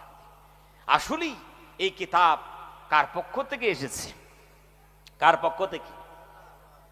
ভাইরা আমার, মানুষ সন্দেহ পোষণ করতে পারে, হয়তো পারে নবীজি নিজের মস্তিষ্ক রচিত কোন জুমলা বাক্য মানে কোরআনের মধ্যে ঢুকিয়ে দিয়েছেন।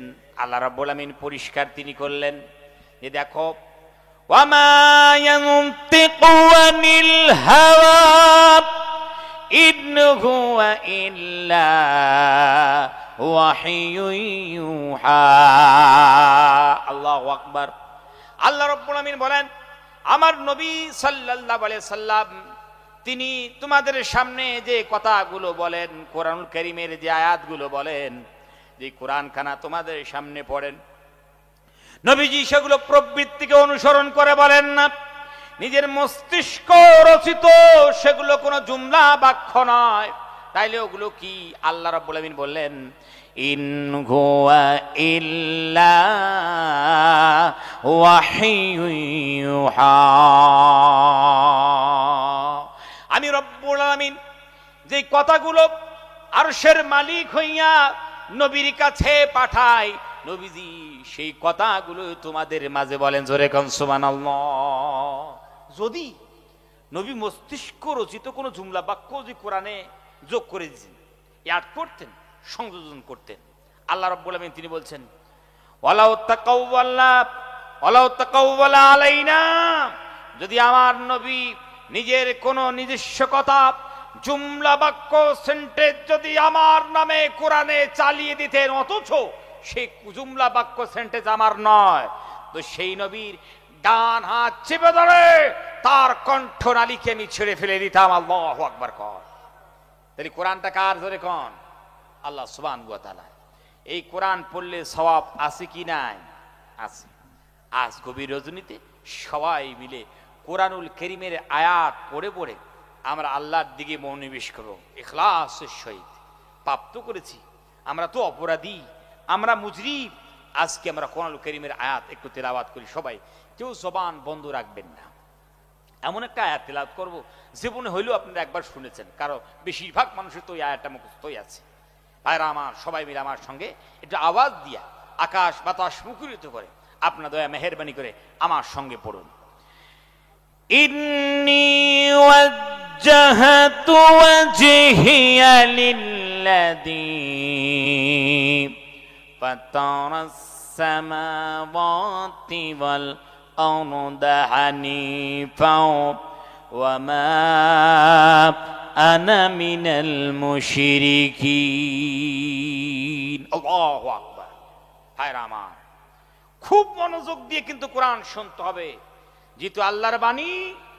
আমরা মানুষ হয়ে অ্যানালাইজ করছি, প্যার হাজিরিন, আল্লাহ তৌফিক দিয়েছেন বলেই সম্ভব। তো এই কোরআনুল কারীমের অ্যানালাইজ, এর তাফসীর, এর ব্যাখ্যা খুব মনোযোগ দিয়ে শুনতে হয়। আমরা আল্লাহকে কি বললাম? আল্লাহকে বললাম ইন্নী, নিশ্চয় আমি, ওয়াজ্জাহাতু ওয়াজহিয়া, আমি আমার চেহারাখানা ফিরিয়ে দিলাম। এই যে আমি চেহারাখানা ফিরিয়ে দিলাম, এ কথার অর্থ কি? এ কথার অর্থ হচ্ছে আমার ধ্যান ধারণা, কৃষ্টি কালচার, গৌর ফিকির সবগুলো আমি ফিরিয়ে দিলাম। কোন দিকে ফিরিয়ে দিলে? গ্রামের পঞ্চায়েতের দিকে বলছে না, তার দিকে ফিরিয়ে নেই। ও গ্রামের প্রধানের দিকে বলছে, তারও দিকে ফিরিয়ে নেই। ও মুখ্যমন্ত্রী মনে একটা করে নতুন করে ঘর দিয়েছে, ওই দিকে মনে হয় একটু চেহারাখানা ফিরিয়ে দিলে, বলে আল্লাহ ওই দিকে ফিরিয়ে নি। প্রধানমন্ত্রীর দিকে ও তাও না, তাহলে ফিরিয়ে নি কার দিকে? আল্লাহকে ডাক দিয়ে বললাম, আল্লাহ লিল্লাযী ফাতারাস সামাওয়াতি ওয়াল আরদা হানিফা। আল্লাহকে ডাক দিয়ে বলেছি, আল্লাহ পৃথিবীর কোন মানুষের দিকে, কোন রাষ্ট্রনায়কের দিকে নিজের চেহারাখানা ফিরাইলাম না। নিজের চেহারা, ধ্যান ধারণা, কৃষ্টি কালচার সবগুলো সেই মাবুদের দিকে ফিরিয়ে দিলাম, সেই গড়ের দিকে, ইলার দিকে, সেই আল্লাহর দিকে, যে আল্লাহ ফাতারাস সামাওয়াতি ওয়াল আরদ, আই খালাকাস সামাওয়াতি ওয়াল আরদ, জমিন আসমান সৃজন করেছেন, তার দিকে ফিরিয়ে দিলাম। সুবহানাল্লাহ। হাবিজাবি মাবুদের দিকে ফিরেই নেই। যে কেউ মাবুদ বলে দাবি করলো আর তার দিকে নিজের চেহারাখানা ফিরিয়ে দিলাম না, এমনটা না আল্লাহ। আর যে কোনো জিনিসকে মাবুদের চেয়ারে, মাবুদের আসনে বসিয়ে দিয়ে তাকে মাবুদ মেনে নিয়ে তার ইবাদত করা না, আল্লাহ ওই দিকেও ফিরেই নেই। আমি ফিরিয়েছি সেই আল্লাহর দিকে, জমিন আসমান সৃজন করার মতো যে আল্লাহর শক্তি আছে, সেই আল্লাহর দিকে ফিরিয়েছি। সুবহানাল্লাহ। এখন যদি কোনো পৃথিবীতে মাবুদ বলে কেউ দাবি করে, জমিন আসমান তৈরি আর একখানা করে দেখাও, যদি শক্তি থাকে তাহলে তোমার দিকে চেহারা ফিরাবো। দরকার ঠিক কিনা? হ্যাঁ তিনি। আর একটা কথা আল্লাহকে বললাম, আল্লাহ হানিফা, একসুহকার, একনিষ্ঠভাবে নিজের চেহারাখানা ফিরিয়ে দিলাম। এ কথার অর্থ কি ভাই? একনিষ্ঠভাবে, একসুহকার। এখন আমরা বলতে চাইলাম, আল্লাহ স্যার যখন তাসলিম করেছি, মাথা যখন নত করেছি, আত্ম যখন সমর্পণ করেছি, এমন না কিছু ভালো লাগলো মানলাম আর ভালো লাগে না মানছি না, এমন না। স্যার যখন তাসলিম করেছি, মাথা নত করেছি, আত্মসমর্পণ করেছি, এখন আল্লাহ তোমার পক্ষ থেকে যেমন কনস্টিটিউশন আসবে, যেমনই আইন আসবে, হুকুম যেমন আসবে, আমরা বুঝে আসুক বা না আসুক, সেই হুকুমগুলো জীবনে ইমপ্লিমেন্ট করব, মানব। সুবহানাল্লাহ। কত সুন্দর কথা বললাম আল্লাহকে, জোরে কর, ঠিক না? আর একটা কথা আমরা বলেছি শেষ সময়, আল্লাহ রাব্বুল আমিনকে আর একটা কথা বললাম, ওয়া মা আনা মিনাল মুশরিকিন। আল্লাহ আমি তো কোনো মুশরিক নই, শিরিক করনে ওয়ালা নই। জীবনে আল্লাহ তোমার সঙ্গে কাউকে শিরিক করব না। সুবহানাল্লাহ বিহামদি। কত সুন্দর কথা ভাই। শিরিক কাকে বলে এর কোনো ডেফিনিশন করতে যাইনি, সংজ্ঞা নয়, তারিফ নয়। একটা বলি আপনাদেরকে, আপনারা শুনুন, বুঝতে পারবেন। শিরিক, আল্লাহ সুবহানাহু ওয়া তাআলার যে ক্ষমতা আছে, আল্লাহর যে পাওয়ার আছে, আল্লাহর যে শক্তি আছে, এই ক্ষমতা, এই শক্তি, এই পাওয়ার কোন গাছের তলায় পাওয়া যায়, কোন পুকুরে পাওয়া যায়, কোন মাজারে পাওয়া যায়, কোন ঘাটে পাওয়া যায়, কোন সূর্যের আলোতে পাওয়া যায়। প্যারে হাজিরিন, এ কথার বিশ্বাস আনার নাম শুধু শিরক নয়, মহা শিরক। জোরে কোন ঠিক কিনা? এ না মহা শিরক। প্যারে হাজিরিন, তো ওই জন্য শিরক মুক্ত জীবন যাপন করতে হবে। জোরে কোন ঠিক কিনা? আল্লাহ সুবহানাহু ওয়া তাআলার কাছে এত সুন্দর করে মনোনিবেশ করলাম। আর একটা আয়াত তেলাওয়াত করবেন ভাইরা আমার। যেহেতু কোরআনের তাফসীর করছি, খুব প্রাঞ্জল ভাষায় খুব কেটে কেটে আপনাদেরকে বলতে হচ্ছে। নবীজি সাল্লাল্লাহু আলাইহি ওয়াসাল্লাম তিনি যখন কথা বলতেন একদম পরিষ্কার পরিচ্ছন্ন তিনি কথা বলতেন। এটা বিশ্বনবী জনাবে মুহাম্মদ রাসূলুল্লাহ সাল্লাল্লাহু আলাইহি ওয়াসাল্লামের সুন্নাত। প্যার হাজিরিন, আর একটা আয়াত তেলাওয়াত করবেন, আর তেলাওয়াত করতে বলবো না, আখিরি মোনাজাত হয়ে যাবে, তারপরেও আপনাদেরকে বলবো না। আর একটা আয়াত তেলাওয়াত করুন আমার সঙ্গে। ইন্না সলাতি ওয়া নুসুকি ওয়া মাহইয়ায়া ওয়া মামাতি লিল্লাহি রাব্বিল আলামিন। আল্লাহু আকবার। আল্লাহ সুবহানাহু ওয়া তাআলাকে বললাম, আল্লাহ ইন্না সলাতি, নিশ্চয় আমার নামাজ, ওয়া নুসুকি, আমার কুরবানি, ওয়া মাহইয়ায়া, মেরি জিন্দেগি, ওয়া মামাতি, আমার মরণ, লিল্লাহি রাব্বিল আলামিন, সবগুলো আল্লাহ সুবহানাহু ওয়া তাআলার জন্য। জোরে সুবহানাল্লাহ। ভাইরা আমার, তাহলে আমরা যারা নামাজ পড়ি, কেউ 5 ওয়াক্ত, কেউ আবার জুমার নামাজ, কেউ আবার ঈদের নামাজ, কেউ আবার জানাজার নামাজ, জোরে ঠিক কিনা? নামাজ আমাদের ভাঙ্গা চূড়া হইল পরে দিলের মধ্যে একটা তামান্না থাকে, আল্লাহ দয়া মেহেরবানি করে কবুল করে নেন। জোরে কোন ঠিক কিনা? নামাজ কিন্তু ভাঙ্গা চূড়া, তারপরে আমাদের দিলের মধ্যে এরা থাকে আল্লাহ যেন কবুল করে নেন। ঠিক না? তাইলে আমরা নামাজের মাধ্যমে, ইবাদতের মাধ্যমে খুশি করতে চাই কাকে? জোরে কোন কাকে? আল্লাহ সুবহানাহু ওয়া তাআলাকে। এখন বলুন, তাহলে যে আল্লাহকে যদি খুশি করতে চাই, তাহলে এই নামাজের মধ্যে বিধান চলবে কার? আওয়াজ দেন না। হুকুম চলবে কার? কনস্টিটিউশন চলবে কার? আইন চলবে কার? আল্লাহ সুবহানাহু ওয়া তাআলা। তবে তো আল্লাহ খুশি হইবেন। যদি আল্লাহর আইন বাদ দিয়ে নিজের মস্তিষ্ক রচিত যদি আইন দিয়া, কনস্টিটিউশন দিয়া নামাজ পড়ি, আল্লাহ কি রাজি হইবেন? আল্লাহ খুশি হইবেন কি? যদি ছেড়ে দেই, আল্লাহ কি রাজি হইবেন? আল্লাহ রাজি হবেন। ভাইরা আমার, সকাল বেলায় মুয়াজ্জিন সাহেব হাইয়া আলাস সালাহ বলে যখন ডাক দিল, এই ডাক যখন একজন আল্লাহওয়ালা শুনেছেন, সকাল বেলায় মুয়াজ্জিন সাহেবের ডাক শুনে ভোরে ভোরে উঠে মাথায় একখানা পাগড়ি দিল, জুব্বা গায়ে দিল, আরাবিয়ান আতর ছিল সুন্দর করে লাগাইলো, নামাজ পড়ার জন্য মসজিদে পদব্রজে গিয়েছে, পায়ে হেঁটে গিয়েছে, বেশি সব পাই বলে। মসজিদের দরজার সামনে দাঁড়িয়ে সে দোয়া পড়ল, দরুদ পড়ল। মসজিদে যখন প্রবিষ্ট করেছে, ইতিকাফের নিয়াত করলো। ইমাম সাহেব যেই জায়গায় নামাজ পড়ায় তার পিছনে পাক পবিত্র সুন্দর একখানা মুসাল্লা বিছাইয়া দিল। মুসাল্লা বিছাইয়া প্রথম কাতারে বসলো। মনে মনে করে, হায় রে, প্রথম কাতারে নামাজ পড়লে পরে আল্লাহ রাব্বুল আলামিন বেশি সওয়াব দান করবেন। ওই জন্য আল্লাহর বান্দা প্রথম কাতারে বসে একখানা তাসবিহ নিয়ে তাসবিহ সে করছে। ভাইরা আমার, এই ব্যক্তি মুয়াজ্জিন সাহেবের আজানের ডাক শুনে সঙ্গে সঙ্গে উঠে যা আছে সব করেছে, একটাও ছাড়ে নাই। কিন্তু সেদিন খুব কনকন শীতের রাত, তো খুব ঠান্ডা পড়েছে।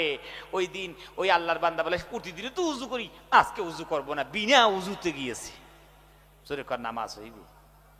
আওয়াজ দেন। শুধু উজুটা করে নেই, নামাজ হইবে? ভাই এত কষ্ট করলো রাত্রে উঠে, একটু তো কবুল হইবে? কি করে আপনারা? ওরে সর্বনাশ, আপনারা তো খুব কঠোর মুফতি গো, এই একটু কবুল হইবে না? ভাইরা আমার, বিনা উজুতে যদি এই 4 রাকাত নামাজ তোদের কথা, যদি 4 লক্ষ রাকাত নামাজ পড়ে একটা সিজদা আল্লাহর দরবারে কবুল হবে না। ঠিক কি না? কেন হবে না? বলে হুজুর আল্লাহর কনস্টিটিউশন ছেড়ে দিয়েছে, আল্লাহর আইন ছেড়ে দিয়েছে, আল্লাহ এতে কবুলও করবেন না। ভাই, আল্লাহ যদি রাজি না হন, কবুল যদি না করেন, তো সারপ্রাইজ কি পাওয়া যাইবে? আওয়াজ দেন না কেন? সারপ্রাইজ পাওয়া অসম্ভব। অনুরূপভাবে একজন মানুষ কষ্ট মেহনত করে মুজাহাদা করে 50,000 টাকা গচ্ছিত করল, কুরবানির সময় সুন্দর একটা 50,000 টাকা দিয়ে খাসি কিনেছি, কুরবানির যেদিন দিন চলে এলো, ওই ব্যক্তিরা মনে মনে ভাবে, আরে ইমাম সাহেব যখন নামাজ পড়ার পর সালাম খানা ফিরবে, ইমাম সাহেবের তো দেখাও পাওয়া যাবে না, জানি না ইমাম সাহেব কোন দিক থেকে কুরবানি শুরু করে, আমার জানা নাই। ওই জন্য সেই আল্লাহর বান্দা মনে মনে ভাবে, ইমাম সাহেবকে আগে রাখবো, নামাজের আগে কুরবানি করে নেব, গোস্তগুলা বাড়িতে দিয়ে যাব, রান্না বান্না করে রেডি করে রাখবে, নামাজ পড়ে সঙ্গে সঙ্গে বাড়িতে এসে ওই কুরবানির গোস্ত দিয়ে নাস্তা করবো, আল্লাহ রাব্বুল আলামিন বেশি সওয়াব দান করবে। সরকার ওর কুরবানি হইবে, সরকার হইবে। অ্যাডভান্স কুরবানি করলে কুরবানি হবে না। ও 50,000 উট যদি এভাবে কুরবানি করে, আল্লাহর দরবারে একটু কবুল হবে না। যদি কোন সারপ্রাইজ কি পাওয়া যাইবে? এখন কোন ব্যক্তি যদি এভাবে উযু না করে নামাজ পড়ে, এভাবে কোন ব্যক্তি অ্যাডভান্স কুরবানি করে, প্যারে হাদিরিন, সারপ্রাইজ কি পাওয়া যাইবে? আল্লাহর পক্ষ থেকে কি নিয়ামত আসবে? আসবে না। তাহলে এর বদলে কি আসবে? একটা তো আসবে, সেটা কি? আযাব আসবে। যদি কোন ঠিক কিনা? আযাব আসবে, শাস্তি আসবে। তুই জেনে বুঝে তুমি এমন করছো কেন? প্যারে হাদিরিন, এখন সবাই চলুন, সবাই একটু চলুন ভাবনার জগতে যাই, যে একটু সবাই মিলে বসে চিন্তা ভাবনা করি, যে একটা শুধু বিধান ছাড়লো বলে আমরা সবাই মিলে এক বাক্যে বললাম, হুজুর নামাজ কবুল নয়, হুজুর কুরবানি কবুল নয়, আল্লাহ রাজি হবেন না, আল্লাহ সুবহানাহু ওয়া তাআলা এতে খুশি হবেন না, আল্লাহ সারপ্রাইজ দিবেন না, আযাব দিবেন। তাহলে বলুন তো, আমরা জীবনে কত আল্লাহর বিধান ছেড়েছি, আল্লাহ রাব্বুল আলামিন কি আমাদের জীবনে রাজি হইবেন? জোরে কোন, আমাদের আল্লাহ সুবহানাহু ওয়া তাআলা জীবনে কি খুশি হইবেন? এখন বলে আমাদের জীবনে আমরা কি সারপ্রাইজ পাবো না আযাব পাবো? এখন গোটা বিশ্বব্যাপী আমরা শুধু মার খাই, এটা আল্লাহর আযাব ছাড়া কিছু না, ঠিক কি না? গোটা বিশ্বব্যাপী। এটাই আমার বলার কথা ছিল। আসলেই দোষ করেছি আমরা, অপরাধ করেছি আমরা। প্যারে হাদিরিন, গোটা বিশ্বব্যাপী আমরা শুধু মার খাই, গোটা বিশ্বব্যাপী। একটাই কারণ, মুসলমানরা নিজের কৃষ্টি কালচার ছেড়ে দিয়েছে, ঠিক কিনা জোরে কোন? যখন কোন জাতি তার কৃষ্টি কালচার, নিয়ম নীতি, হুকুম আহকাম, কনস্টিটিউশন ছেড়ে দেয়, তখন আর পুরস্কার পায় না, তখন আর সারপ্রাইজ পায় না, তার জায়গায় তখন শুধু শাস্তি পায়। জোরে কোন ঠিক কিনা? প্যারে হাদিরিন, তখন তো শাস্তি পাইবি। মানুষের ভিতর থেকে ওই ব্যক্তিদের মহব্বত গুলো বার হয়ে যায়। জোরে কোন ঠিক কিনা? মহব্বত গুলো বার হয়, যে আসলে এটা মুজরিম মানুষ, যেই কাজের জন্য তোমাকে নিয়োগ করা হলো সেই কাজ করো না, মুজরিম, অপরাধ। এই যে ভাইরা আমার, সোনার দেশ ভারতবর্ষের এক শ্রেণী পুলিশের নাম হচ্ছে ট্রাফিক পুলিশ। জানেন না? আপনাদের চাইতে আর কে ভালো জানবে, এত কাছাকাছি কলকাতা, এটাই কলকাতা, দেখেন কত ট্রাফিক পুলিশ। আর আমার এখন ভাবুন, ট্রাফিক পুলিশের একটা ইউনিফর্ম আছে কি নাই? ভালো করে বুঝুন, আছে কি নাই? একটা ইউনিফর্ম আছে, তার একটা লেবাস আছে, তার একটা পোশাক আছে। এখন ট্রাফিক পুলিশ ট্রাফিকে দাঁড়িয়ে খুব গরম লেগেছে, লেবাসখানা ইউনিফর্ম কোনা খুলে দিয়া একখানা লুঙ্গি পরলো আর একখানা সাদা গেঞ্জি গায়ে দিয়েছে, আর গলায় একখানা গামছা দিয়ে একটা লাঠি নিয়ে ট্রাফিকে দাঁড়িয়ে ট্রাফিক কন্ট্রোল করতে চাচ্ছে। জোরে কোন তো, ওর মাধ্যমে কি ট্রাফিক কন্ট্রোল হবে? আওয়াজ দেন না, হবে? ভাইরা আমার, ওই লাঠি নিয়ে দাঁড়িয়ে যদি বেশি মনে করুন ট্রাফিক কন্ট্রোল করার চেষ্টা করে, কোন টোটোওয়ালা, রিক্সাওয়ালার সামনে, মোটরসাইকেলওয়ালার সামনে যদি লাঠিতে বেশি হিলাহিলি করে, টোটো থেকে নেমে এক ধাক্কা দিয়ে পুরো রাস্তার ধারে ফেলে দিবে। জোরে কর ঠিক কিনা? ঠিক না? ওর কথা কেউ জীবনে মানবে? মানবে না।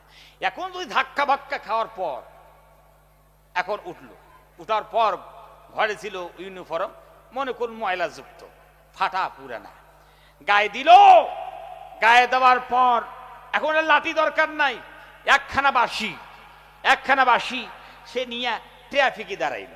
ট্রাফিকে যদি একবার দাঁড়ায় আর কোনো একটা দিককে লক্ষ্য করে, যদি এই বাঁশিটাকে একবার ফুৎকার দেয়, ভাইরা আমার, টোটোওয়ালা রিস্কাওয়ালা তো দূরের কথা, হাজার হাজার ট্রাক পর্যন্ত এক ফুৎকারে দাঁড়িয়ে যাবে, জোরে কোন ঠিক কিনা?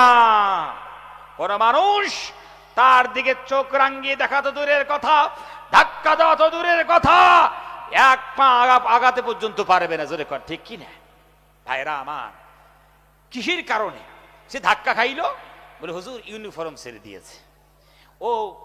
ওকে যা সরকার, ওকে যা দেশ দা পাওয়ার দিয়েছে, যে তাকে স্বাধীনতা দিয়েছে, সেই পাওয়ার স্বাধীনতার কথা সে ভুলে গেছিল। কিসের কারণে? আসলেই সেই পাওয়ার তার কাজে আসে নাই, সেই স্বাধীনতা তার কাজে আসে নাই। কিসের? ইউনিফর্মটা ভুলে যাওয়ার কারণে, ও আইন না মানার কারণে। এই একটু আইন লঙ্ঘন করলো বলে গোটা পৃথিবী তোকে ধাক্কা ধুক্কা দিচ্ছে।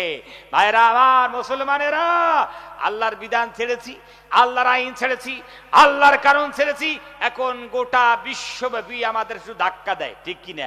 এক ধাক্কে আমাদের খেয়ে আমাদের হক থেকে বঞ্চিত করে দিচ্ছে, জোরে কোন ঠিক কিনা? সম্মান নাই, ইজ্জত নাই, লাঞ্ছিত, বঞ্চিত গোটা বিশ্বব্যাপী শুধু হায় রে মাথা নত করে জীবন যাপন করছে। ভিন্ন ধর্মের মানুষ ধর্মীয় স্বাধীনতা নিয়ে তারা জীবন যাপন করে, তারা ইজ্জত পায়, সম্মান পায়, আর আমরা ধর্মীয় স্বাধীনতাই পাই না, যদি কোন ঠিক কিনা? ধর্মীয় স্বাধীনতাই পাই না। ভাইরা আমার, আর কতদিনই হবে জীবন যাপন করবো নাফরমানি করে? মুসা আল্লাহ করেছেন, রাগ করেছেন, অভিমান করেছেন। আসলে কিন্তু দোষটা হচ্ছে আমাদেরই, যেরকম ঠিক কিনা? আমাদেরই দোষ। ভাইরা আমার, আল্লাহ সুবহানাহু ওয়া তাআলা এখন ডাক দিয়ে বলে, বান্দারে, তোমাদের কি মাথাগুলো নত হয়ে গেল? তোমরা কি আর মাথা উঁচু করতে পারছো না? বান্দারে, লাঞ্ছিত বঞ্চিত সম্মান কি তোমাদের কেউ দেয় না? তোমরা বেইজ্জতি জীবন যাপন করছো কি? আল্লাহ রাব্বুল আমিন ডাক দিয়ে কয়, বান্দারে, ওয়ালা তাগিনু ওয়ালা তাহজানু ওয়া আনতুমুল আ'লাউনা ইন কুনতুম মুমিনিন। আল্লাহু আকবার। আল্লাহ রাব্বুল আমিন ডাক দিয়ে বলেন, বান্দারে, ওয়ালা তাগিনু, সাহস হারাও না। বান্দারে, এহসাসে কমতরি কে শিকার মত হও। ওয়ালা তাহজানু, টেনশন করো না, চিন্তা তোমরা করবে না। আনতুমুল আ'লাউনা, মাথা উঁচু করে তোমরা জীবন যাপন করতে পারবে। অন্য ধর্মের মানুষ ধর্মীয় স্বাধীনতা নিয়ে জীবন যাপন করে, ইজ্জতের সহিত জীবন যাপন করে, সম্মানের সহিত জীবন যাপন করে। বান্দারে, তোমরাও পারবে, ইজ্জতের সহিত সম্মানের সহিত জীবন যাপন করতে পারবে। আমি রব্বুল আমিন মাথা উঁচু করে দেব। বান্দারে, একটা ওয়াদা শুধু পুরো করে দাও, ইন কুনতুম মুমিনিন। বান্দারে, তোমরা শুধু একবার মুমিন হয়ে যাও। কি হয়ে যাও? মুমিন হয়ে যাও। একবার শুধু মুমিন হও, আমি রব্বুল আমিন তোমাদেরকে আবার ইজ্জত দেব, সম্মান দেব। সুবহানাল্লাহ। ওয়াদা দিলেন, ইজ্জত দেব, মাথা উঁচু করে দেব। কি করতে হবে? শুধু একটু কাজ করতে, মুমিন হতে হবে। এই শর্তটা পুরো করতে হবে। হুজুর, সবথেকে কঠিন ওইটাই, ঠিক কিনা? পৃথিবীতে যতগুলো মেহনত, সবগুলো মেহনতের একটাই উদ্দেশ্য, যেন মানুষ মুমিন হয়ে যায়, ঠিক কিনা? এই যে দেখেন কতগুলো মাদ্রাসা, এই মাদ্রাসার মেহনত যেন মানুষ মুমিন হয়, ঠিক না? এই মসজিদের মেহনত যেন মানুষ মুমিন হয়ে যায়। পীর মুরিদি মেহনত যেন মানুষ মুমিন হয়ে যায়। তাবলীগী মেহনত যেন মানুষ মুমিন হয়ে যায়। একটাই শুধু উদ্দেশ্য, আর আমরা সেই মুমিনটাই হতে পারছি না, ঠিক কিনা? যদি কন ভাইরা আমার, আজ কলিজার মধ্যে আল্লাহর ভয় রাখতে পারিনি। আফসোস, খুব দুঃখ লাগে, খুব ব্যথনা লাগে, আল্লাহর ভয় কলিজার মধ্যে রাখতে পারিনি। ভাইরা আমার, আমরা মুসলমান, একটা মশার কামড়ের ভয়ে প্রতিনিয়ত আমরা মশারির তলে ঢুকি না? আওয়াজ দেন না কেন? আমরা ঢুকি না? কি বুড়া, কি বুড়ি, কি ছেলে, কি মেয়ে, সবাই প্রতিনিয়ত মশারির তলে ঢুকছে। শুধু কি? মশার কামড়ের ভয়, ঠিক কিনা? ভাইরা আমার, তাহলে একটু মশার কামড়ের ঠেলায় সবাই শুধু মশারির তলে ঢোকে। আমরা মুসলমান, একটা মশার কামড়ের ভয়ে মশারির তলে ঢুকা সহজ হলো, আল্লাহর ভয়ে কিন্তু মসজিদ ঢুকে সহজ হলো না। জোরে কোন ঠিক কিনা? ভাই, আপনাদের তিক্ত লাগতে পারে, এই কথাটা খারাপ লাগতে পারে, বাস্তবতা এটাই। একটা মশার কামড়ের ভয় যদি তোমাকে মসজিদ ঢুকাতে পারে, আল্লাহর ভয় কেন না মশার তলে ঢুকাতে পারে, তো আল্লাহর ভয় মসজিদ ঢুকাতে পারবে না কেন? প্যারে হাজিরিন, বলে হুজুর আল্লাহর ভয় তো কলিজের মধ্যে নেই। জোরে কোন ঠিক কিনা? আল্লাহর ভয় তো নাই, কলিজার মধ্যে আল্লাহর ভয় নাই বলে তো ঢুকাতে পারে না। যদি আল্লাহ জিজ্ঞাসা করে, বান্দারে তোমাকে এহসান করলাম, অনুগ্রহ করলাম, তোমাকে আমি ইজ্জত দিলাম, সম্মান দিলাম, আর মানুষ রূপে দুনিয়ার বুকে তোমাকে বাড়াইলাম, একটা মশাকে তুমি যত ভয় করেছো আমাকে কেন অত ভয় করো নাই? জবাব কি দিতে পারবো? সম্মান শর্মিন্দা হোক আর আমাদের মাথাগুলো নত হয়ে যাবে।